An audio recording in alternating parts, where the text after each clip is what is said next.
சூரியன் ஒளியில் மாறாத குறிக்கோள்களை நோக்கி நகரும் தனுஷின் அடிப்படையில் கற்றலும் அனுபவங்களும் கொண்டு சுனிதா வில்லியம் தனது வாழ்வில் மகாரிஷியின் பாதையில் நடக்கின்றார்.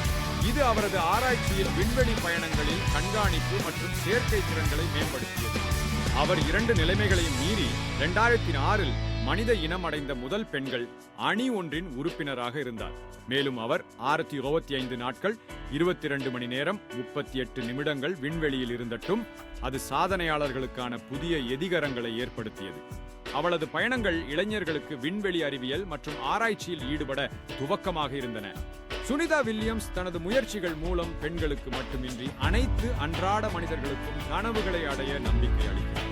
அவளுடைய தனித்துவமான கதைகள் மற்றும் சாதனைகள் தனிப்பட்ட ஊக்கங்களை வழங்கும் ஒரு சிறந்த உரையை உருவாக்குகின்றன.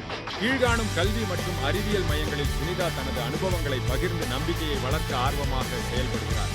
அவளது வாழ்வு கடின இலட்சியங்களை அடைய துணை புரிகின்ற ஒரு சிந்தனை மற்றும் உழைப்பின் எடுத்துக்காட்டாக உள்ளது.